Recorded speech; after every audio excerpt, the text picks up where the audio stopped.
Vamos ler então o que diz a palavra do Senhor.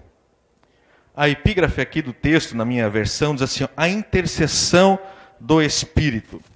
26, diz assim, ó, também o Espírito semelhantemente nos assiste em nossa fraqueza, porque não sabemos orar como convém, mas o mesmo Espírito intercede por nós sobremaneira com gemidos inexprimíveis. E aquele que sonda os corações sabe qual é a mente do Espírito, porque a segunda vontade de Deus é que ele intercede pelos santos. Sabemos que todas as coisas cooperam para o bem daqueles que amam a Deus, daqueles que são chamados segundo o seu propósito. Porquanto aos que de antemão conheceu, também nos predestinou para serem conformes à imagem de seu Filho, a fim de que ele seja o primogênito entre muitos irmãos. O 30, para encerrar. E aos que predestinou, a esses também chamou. E aos que chamou, a esses também justificou. E aos que justificou, a esses também glorificou. Amém, irmão? Pode se sentar, de preferência com a sua Bíblia aberta, porque eu quero expor aqui o texto, eu quero expor aquilo que Paulo, ele tenta passar aos irmãos de Roma, os irmãos na qual ele direciona essa carta. Eu quero que a gente venha extrair, aprender algumas coisas com esse texto que nós acabamos de ler, acabamos de fazer menção. Primeira coisa, irmãos, quando eu preparei essa mensagem aqui, Deus ele me deu um título, um tema para essa mensagem, que diz assim, ó, mais do que vencedores.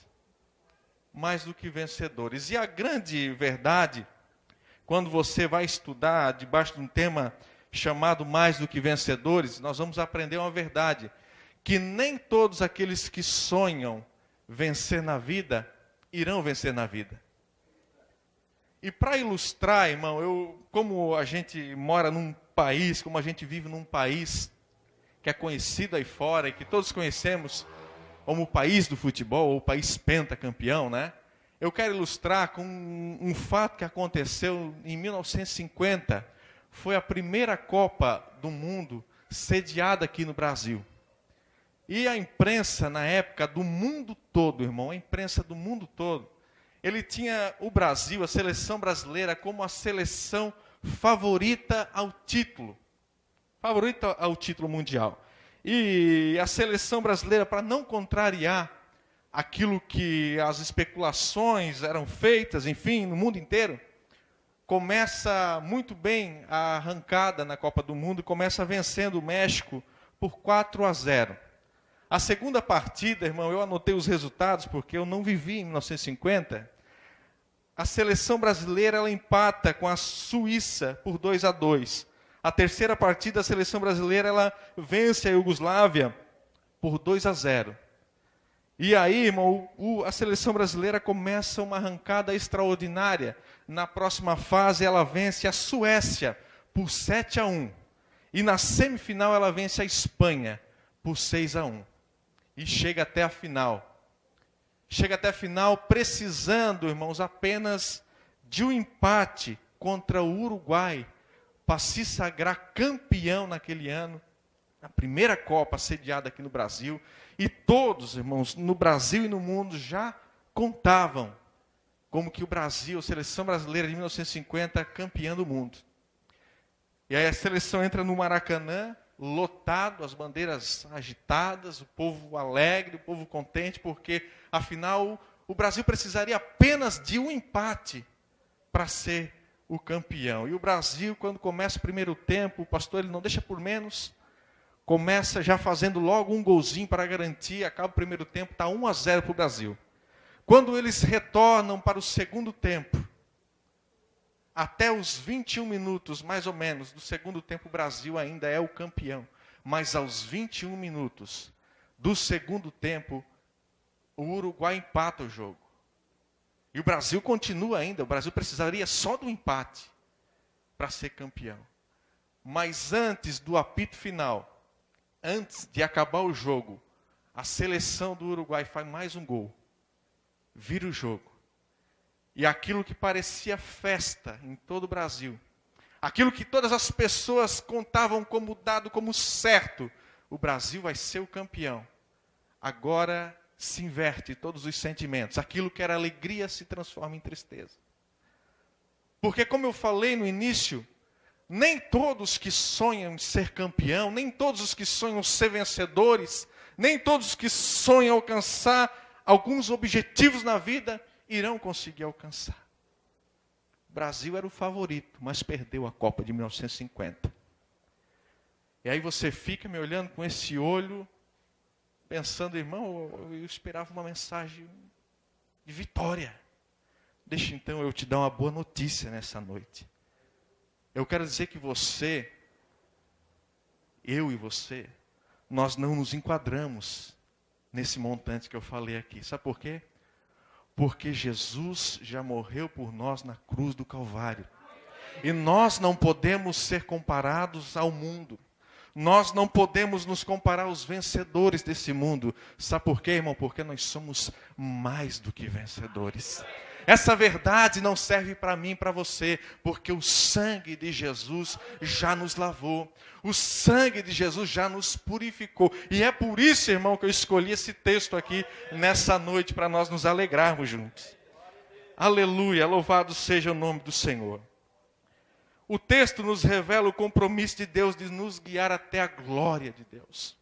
E ele começa no capítulo 8, versículo 26. Se você está com a sua Bíblia aberta, pode acompanhar. Diz assim, também o Espírito semelhantemente nos assiste em nossa fraqueza. E o que eu acho mais bonito aqui, irmão, é que nós não somos vencedores porque nós somos fortes. Nós não somos vencedores porque nós somos fortes. Nós somos vencedores apesar das nossas fraquezas. Porque o cristianismo, ele diverge diretamente com a psicologia de autoajuda. A psicologia de autoajuda diz que você é forte, diz que você é bom, diz que você pode, diz que a força está no seu interior e é você. Mas o cristianismo diz exatamente aquilo que nós lemos. Também o Espírito semelhantemente nos assiste em nossa fraqueza. O cristianismo diz que nós somos fracos, irmãos.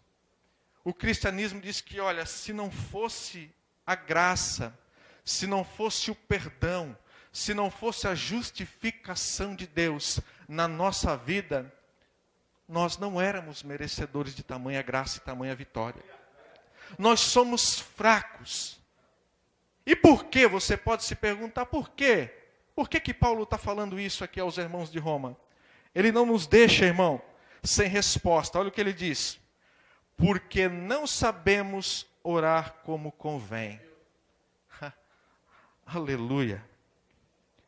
Louvado seja o nome do Senhor. Nós não sabemos orar como convém. Quem está falando é o Espírito Santo através do apóstolo Paulo. Que nós não sabemos orar como convém. Mateus capítulo 7, versículo 7, eu vou abrir aqui e vou ler. Se você quiser abrir também, pode ficar à vontade. Mateus capítulo 7, versículo 7. A Bíblia diz assim, pedi e dar-se-vos-á, buscai e achareis, batei e abri-se-vos-á, pois todo aquele que pede recebe, o que busca encontra. E a quem bate, abre-se-lhe-á. Ou qual dentre vós é o homem que, se porventura o filho pedisse pão, lhe dará uma pedra? Só até aqui. O que a Bíblia está dizendo, o que Jesus está dizendo é assim, pedi e dar-se-vos-á.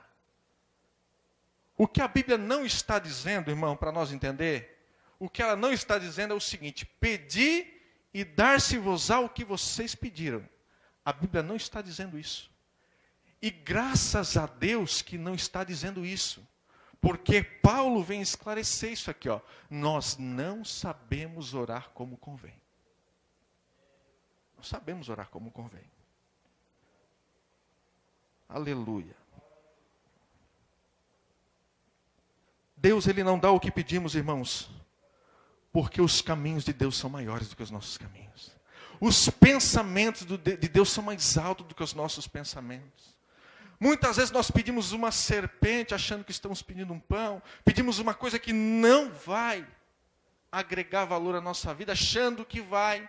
Pedimos algo que queremos muito, mas graças a Deus, que o Espírito de Deus intercede por nós, junto ao Pai.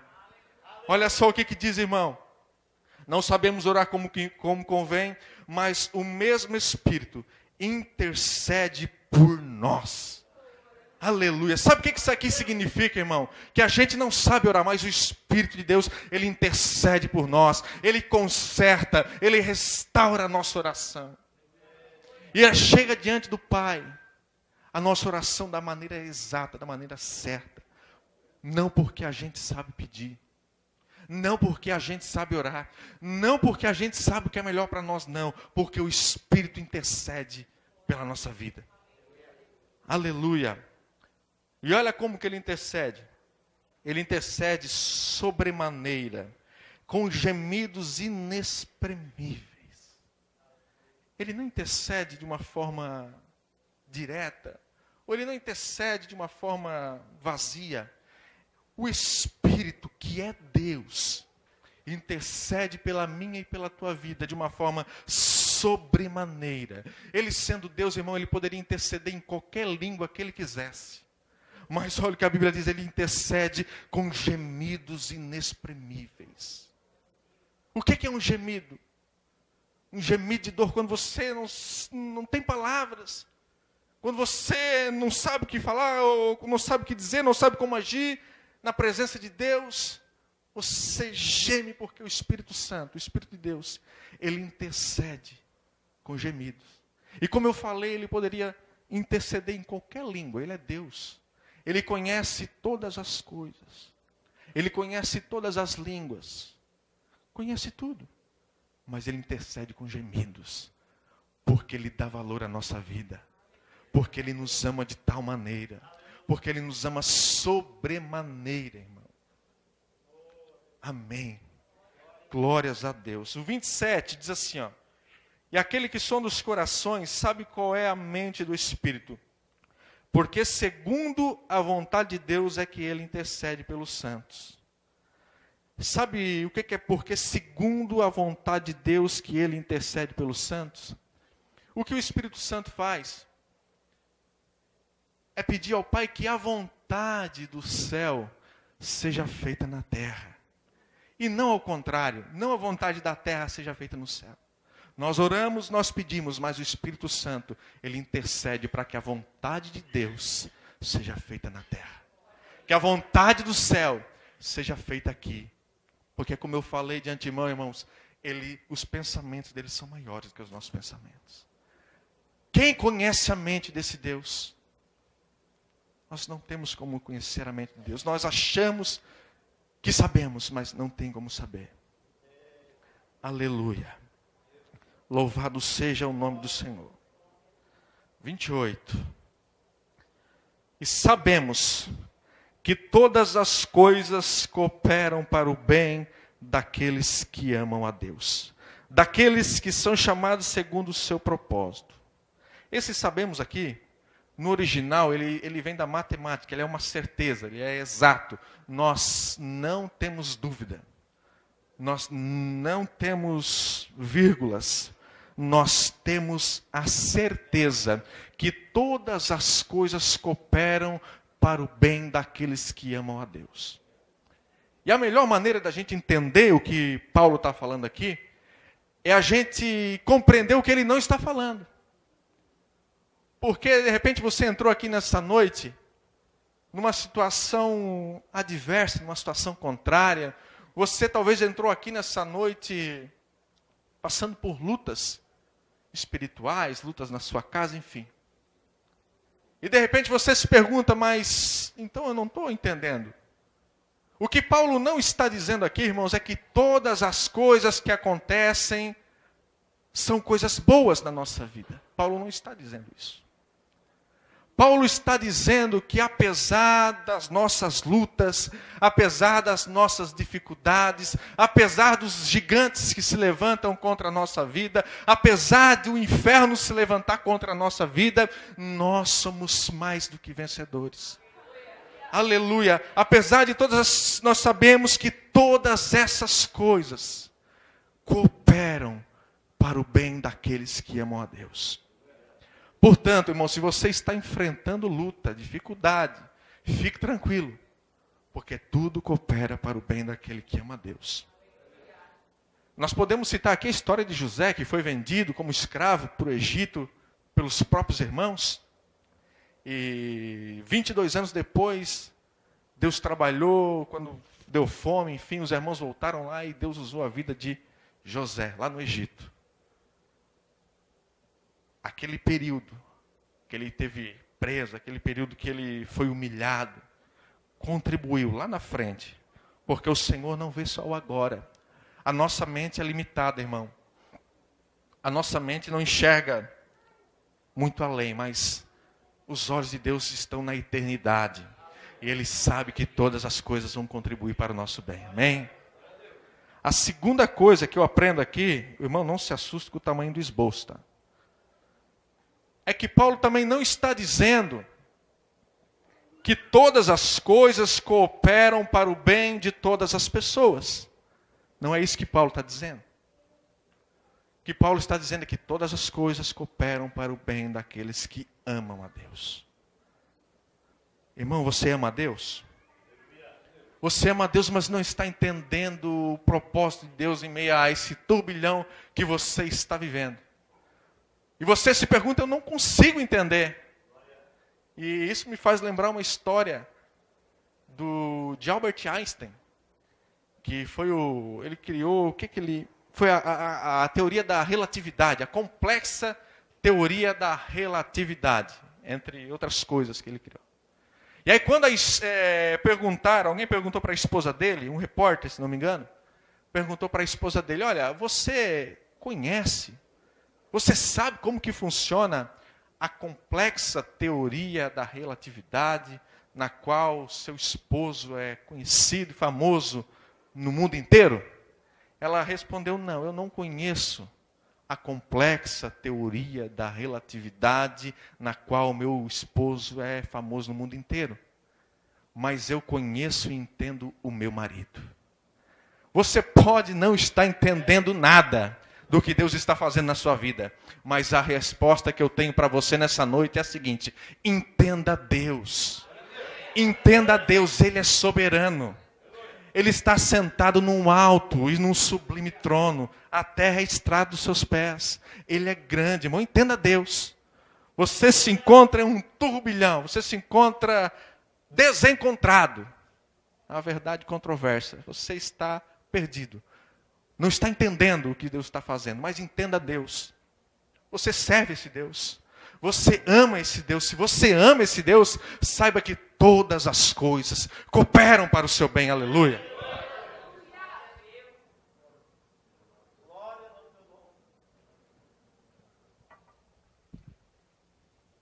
Eu não posso deixar de citar a vida de Jó. Porque Jó perdeu tudo que ele tinha. Jó perdeu os filhos, Jó perdeu as propriedades, Jó perdeu os animais, Jó perdeu tudo. Mas no final ele não estava entendendo nada. As pessoas vinham e agrediam Jó com palavras, mas no final ele disse assim, agora eu sei que nenhum dos teus planos podem ser frustrado. Antes eu te conhecia só de ouvir falar, mas agora os meus olhos te veem. Aleluia. Você crê que você é plano de Deus, irmão?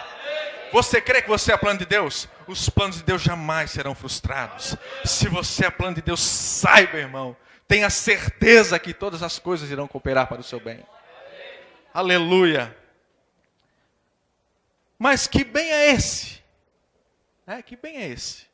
E Paulo, ele é detalhista, irmão. E no versículo 29, ele diz assim, porquanto aos que de antemão conheceu, também os predestinou para serem conformes a imagem de seu filho, a fim de que seja ele o primogênito entre muitos. Você poderia até pensar que esse bem fossem riquezas, possessões, fama. Não é nada disso. O que Paulo está dizendo é que o maior bem que eu e você podemos ter e podemos alcançar é isso aqui, para serem conformes à imagem de seu filho. Para que nós sejamos a imagem de Jesus. Para que nós, onde nós colocar a planta do nosso pé, irmão, nós vamos a fazer a diferença. Para que as pessoas venham a nos identificar como verdadeiros cristãos. Que no original é pequeno Cristo. Então, o maior bem que eu e você podemos alcançar é o privilégio de sermos parecidos com Cristo. E por isso nós temos que buscar santidade. Por isso nós não devemos nos afastar dos seus caminhos. Por isso nós não devemos nos afastar da palavra do Senhor. Que é a nossa bússola, que é a nossa guia, nosso guia. Aleluia. Então o maior bem, irmão, não é possessão. O maior bem não é você ficar rico, você ficar famoso. O maior bem não é o teu nome estar nas revistas e nos jornais. Não. O maior bem é você ser comparado a Cristo. O maior bem é você, quando errar, se arrepender de todo o seu coração. O maior bem é você se humilhar e pedir perdão quando você errou. Porque não entrou ninguém aqui que não tenha pecado nessa noite. Não entrou ninguém aqui que não tenha falha nessa noite. Não entrou ninguém aqui, irmão, que não tenha errado na vida. Todos erramos. Todos pecamos. E destituídos nós estamos da glória de Deus. Não entrou um santo sequer aqui, porque nós somos pecadores e falhos. E o maior projeto de Deus, na minha e na tua vida é esse. É nos fazer parecidos com Cristo. Quer ver? Paulo explica isso daqui no verso número 30. Que para mim é um dos versículos mais importantes da Bíblia. Alguns teólogos chegam a comparar como o coração da Bíblia. Diz assim, e aos que predestinou, a esses também chamou. E aos que chamou, a esses também justificou. E aos que justificou, a esses também glorificou. Isso aqui quem está falando é Deus, irmão. Quem está falando é o Espírito Santo através da vida do apóstolo Paulo. Aleluia. E aos que predestinou, eu anotei aqui, predestinou, chamou e justificou. Para que a gente venha compreender a mensagem que Paulo está querendo dizer. O que Paulo está querendo dizer, quando ele fala predestinou, é que tudo começa no céu. Tudo começa no céu. Foi Deus que nos amou primeiro. Foi Deus que nos escolheu lá no ventre da nossa mãe, conforme diz a palavra de Deus lá em Isaías, no capítulo número 1. Eu te chamei, te conheço, desde o ventre da tua mãe. Jeremias, perdão. Ele dizia, eu não sei falar, tal. Eu te conheço desde o ventre da tua mãe. Fica tranquilo. Predestinou, que significa que a vontade, que tudo, irmão, começa no céu. Por que nós amamos a Deus? Porque Ele nos amou primeiro. Aleluia. Então, e aos que predestinou, a esse também chamou. Olha só. O chamado de Deus. Isso aqui é tremendo. Isso aqui eu me alegro, irmão. Quando nós aceitamos a fé, nós ouvimos exatamente isso, o chamado de Deus. A Bíblia diz que Jesus, ele chama as suas ovelhas. E quando, irmão, nós escutamos a voz do nosso Senhor Jesus, eu quero te dizer que a voz de Deus, ela é irresistível. A voz de Deus é irresistível, por isso que ele tira o cara lá do mundo da droga, coloca aqui para exaltar, para louvar o nome do Senhor. Por isso que ele nos dá um banho no seu sangue. Porque a voz de Deus, ela é irresistível. Os irmãos querem um exemplo? Atos dos Apóstolos, capítulo 9. Vai falar a história de um homem que escreveu essa carta aqui. Paulo, ou Saulo de Tarso. Estava indo a Damasco com cartas para perseguir os cristãos. Ele não estava indo para pregar o evangelho. Ele estava indo para perseguir os cristãos. Mas a Bíblia diz que no meio do caminho, Paulo caiu por terra quando escutou a voz do nosso Deus. A voz de Jesus é irresistível.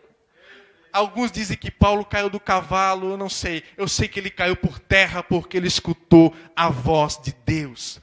E quando nós escutamos o chamado de Deus, nós não resistimos. É maior, irmão, do que as nossas forças.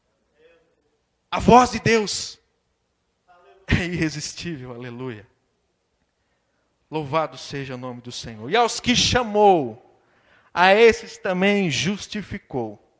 E aqui a gente vai tomar um tempinho.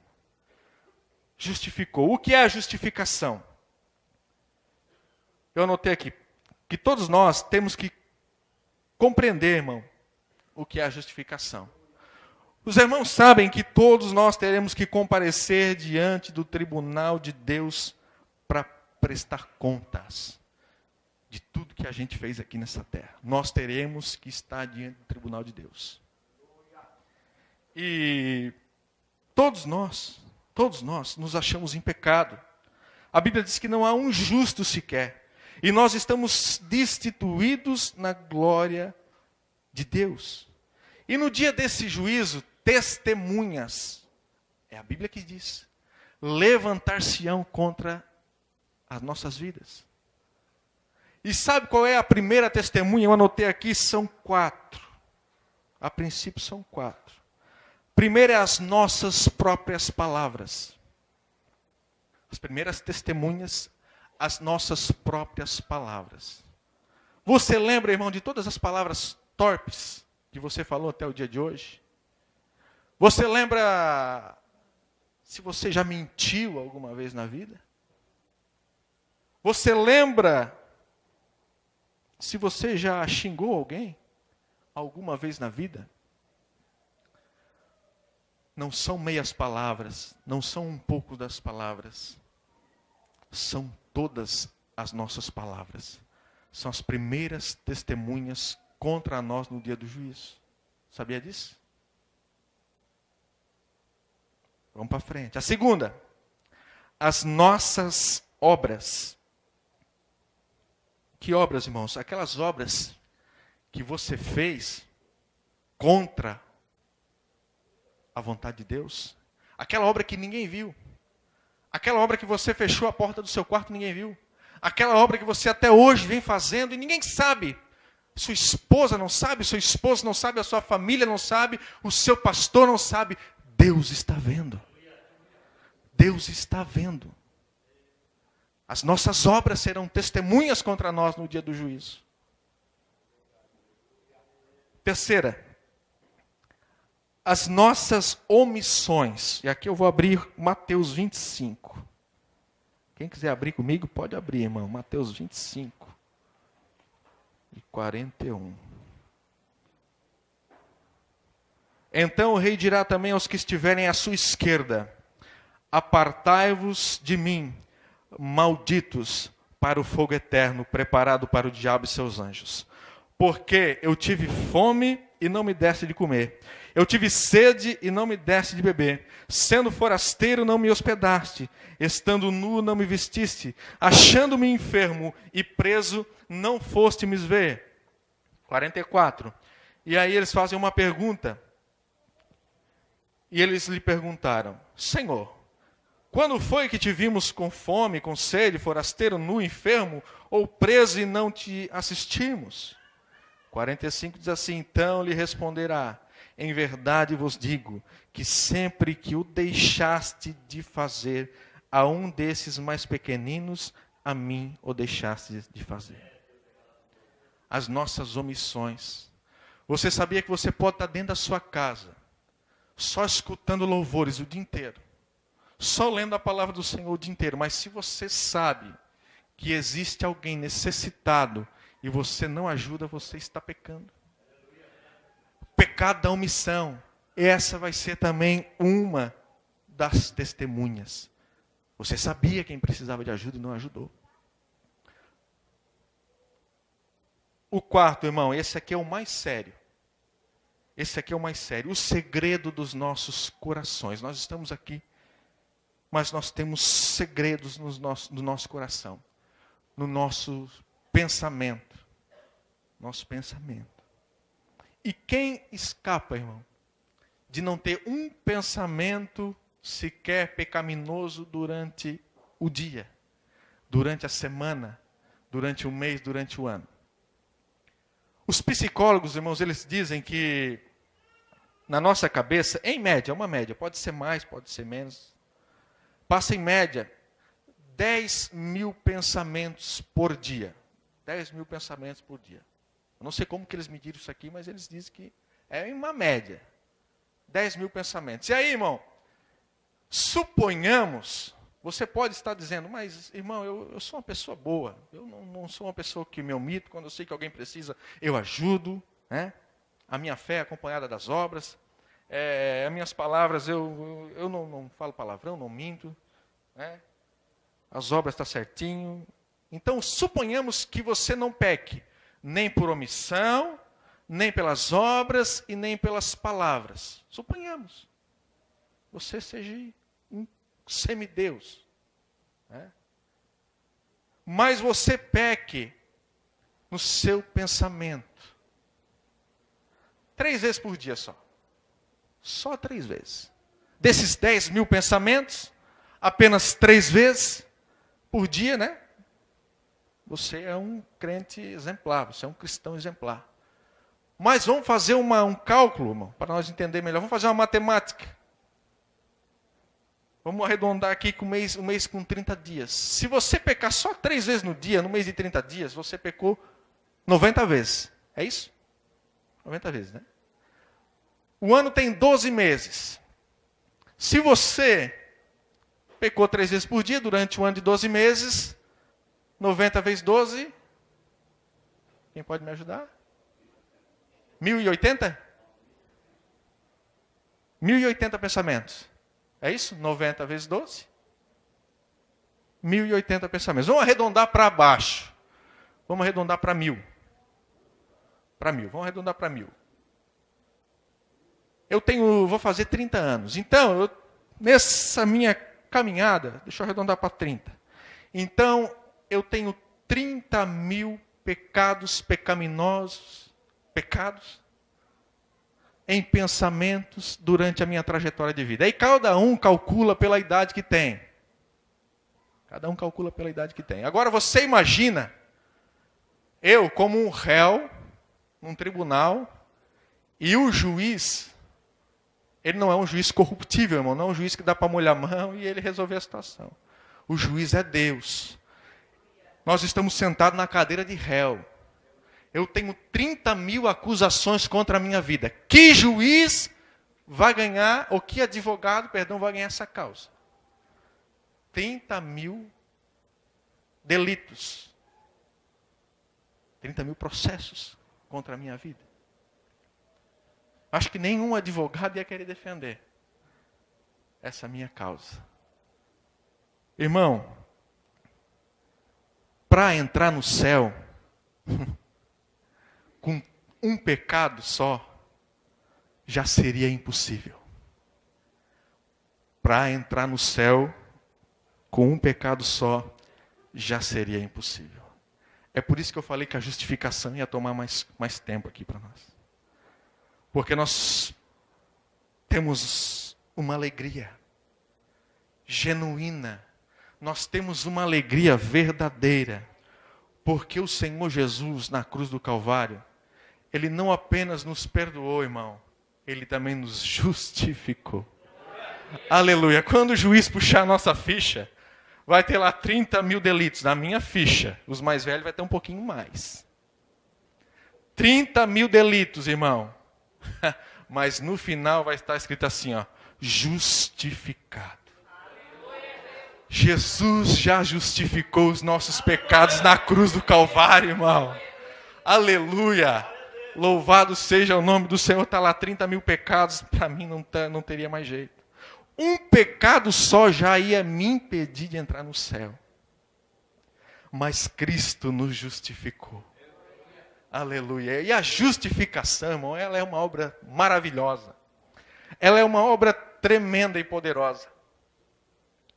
A justificação.